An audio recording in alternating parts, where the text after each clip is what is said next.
Welcome back to another video. অনেক দিন গরমে কষ্ট পাওয়ার পরে একটু যখন বৃষ্টির দেখা পেয়েছি, ভাবলাম বেরিয়ে পড়া যাক আরেকটা রোড ট্রিপের উদ্দেশ্যে। আজকে আমরা যাচ্ছিলাম তারাপীঠ। বৃষ্টি ভরা ওয়েদার ছিল, তাই গরম তো সেরকম লাগছিল না, কিন্তু রাস্তাতে এত ডাইভারশনস অ্যান্ড তার সঙ্গে এত ট্রাকস চলছিল যে আজকের জার্নিটা আমাদের জন্য তো অ্যাটলিস্ট খুব টায়ারিং হয়ে গেছিল। তোমরা যারা দুর্গাপুর এক্সপ্রেসওয়ে দিয়ে ট্রাভেল করো বা রিসেন্টলি ট্রাভেল করেছো, তারা তো নিশ্চয়ই জানবে দুর্গাপুর এক্সপ্রেসওয়ের এখন কি অবস্থা। সারা রাস্তা ভর্তি ডাইভারশনস অ্যান্ড তার সঙ্গে ট্রাকের জ্যাম। জাস্ট কিছু কিলোমিটার ভালো রাস্তা অ্যান্ড তারপর আবার একটা ডাইভারশন। এই করতে করতে আমাদের তো অনেক সময় লেগে গেছিলো আমাদের ডেস্টিনেশনে গিয়ে পৌঁছাতে। সেই জার্নিটাই আজকে তোমাদের সাথে শেয়ার করব। সো তোমরা প্লিজ সঙ্গে থেকো and like, share and subscribe করে দিও আমার চ্যানেলকে, বিকজ আমি এই রকম অনেস্ট ভ্লগিং করে থাকি তোমাদের জন্য।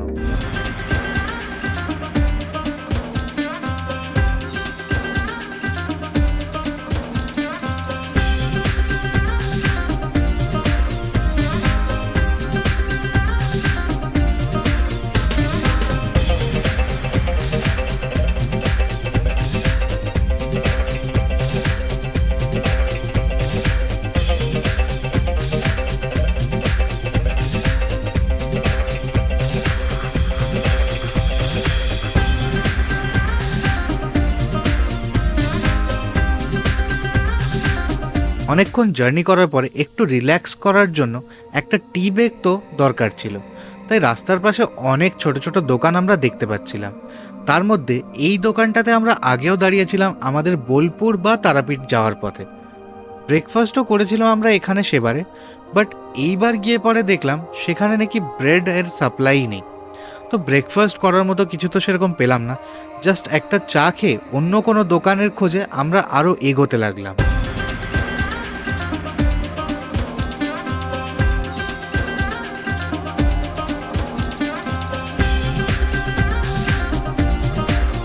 আরও বেশ অনেকটা রাস্তা এগোনোর পরে আমাদের বেশ খিদেই পেয়ে গেছিল, তাই ব্রেকফাস্টটা এবার করে নিতে হবে।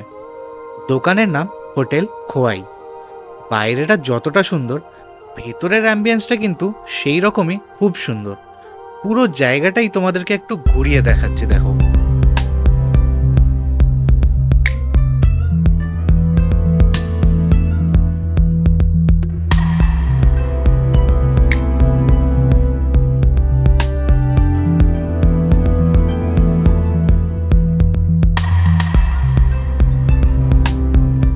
ভেতরের অ্যাম্বিয়েন্সটা কিন্তু পুরো উডেন টাচের তৈরি। আউটসাইড সিটিং এরিয়াও আছে।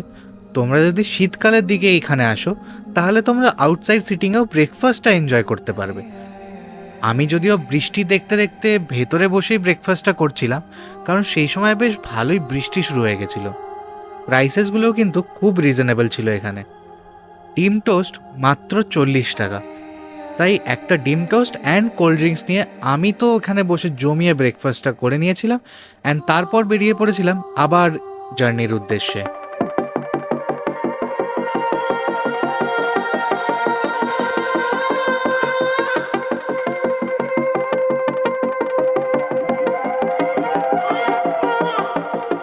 অনেকটা রাস্তা কিন্তু এই রেল লাইনের পাশ দিয়ে যেতে হবে, অ্যান্ড এটা হলো নর্থ বেঙ্গল যাওয়ার one of the main line, তাই অনেক ভালো ভালো ট্রেনও তোমরা দেখতে পাবে এই রাস্তা দিয়ে যেতে যেতে। খারাপ সরু রাস্তা, তার সঙ্গে বৃষ্টি, সবকিছুই ছিল এই জার্নিটার মধ্যে। একটু ডিফিকাল্ট তো হচ্ছিল আমাদের জন্য, বাট তারপরেও আমরা কিন্তু জার্নিটাকে বেশ এনজয় করছিলাম। আমরা যে রুটটা চুজ করেছিলাম সেটার জন্য আমাদেরকে ময়ূরাক্ষী নদী ক্রস করতে হবে। এই জায়গাটা হলো সাঁইথিয়ার কাছাকাছি একটা কোথাও, আমি এক্স্যাক্টলি নট শিওর, বাট এখানে একটা বাস স্ট্যান্ড আছে যেটা most probably Sainthia bus stand. এই ময়ূরাক্ষী নদী পার করার জন্য কিন্তু এখনো পর্যন্ত কোনো প্রপার ব্রিজ নেই। 10 টাকা দিয়ে পার করতে হয় এই লোকালদের বানানো রাস্তা দিয়ে, অ্যান্ড রাস্তার কন্ডিশনটা তো তোমরা দেখতেই পাচ্ছ। এখানে আবার একটা বাস স্ট্যান্ডও আছে, তার সঙ্গে অটো, টোটো, লোকাল বাস সব কিছু চলে এই রাস্তা দিয়েই। অ্যান্ড তারপরে বৃষ্টির জন্য কিন্তু রাস্তার কন্ডিশন খুব খারাপ হয়ে গেছিল। গুগল ম্যাপে তোমরা যদি চেক করো তাহলে কিন্তু তোমাদের এটাকে বেশ চওড়া একটা নদী হিসাবেই দেখাবে সেখানে। বাট আরেকটা রাস্তা দেখায় গুগল ম্যাপে, সেটা একদমই রেকমেন্ডেড না, কারণ এইটা যাও বা যাওয়ার মতো কন্ডিশনে আছে, সেটার কিন্তু কন্ডিশন আরও খারাপ। সেটা দিয়ে বড় বড় ট্রাক ট্রাভেল করে, তাই জন্য ওখানে প্রাইভেট নিজের গাড়ি নিয়ে যাওয়াটা কিন্তু একটু চাপের আছে।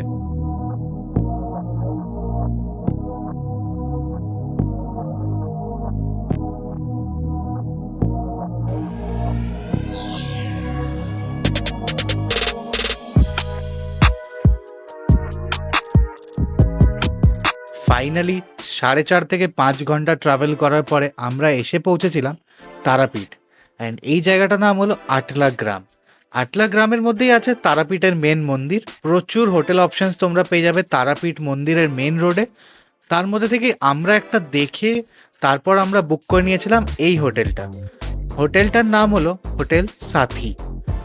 একটাই রুম নিয়েছিলাম, কারণ কি আমাদের একটা রাতই জাস্ট স্টে করার ছিল।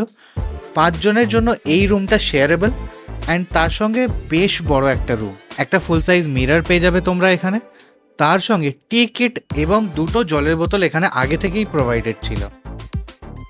একটা সোফা সেট, একটা ছোট টেবিল অ্যান্ড 2টো বড় বড় বেড। বেডগুলো যথেষ্ট কমফর্টেবল ছিল অ্যান্ড রুমটা খুব নিট অ্যান্ড ক্লিন ছিল। সব থেকে বেস্ট পার্ট এই রুমটার ছিল 2টো ওয়াশরুম ছিল। যেহেতু এটা 5 জনের জন্য শেয়ারেবল, তাই 2টো ওয়াশরুম কিন্তু অ্যাকচুয়ালি ইম্পর্টেন্ট ছিল এইটার জন্য। অ্যান্ড্রয়েড টিভিও পেয়ে যাবে তোমরা এই রুমটার সাথে। সব কিছুই এখানে ডাবল ডাবল ছিল। 2টো এসি ইভেন্ট ছিল এই রুমটাতে।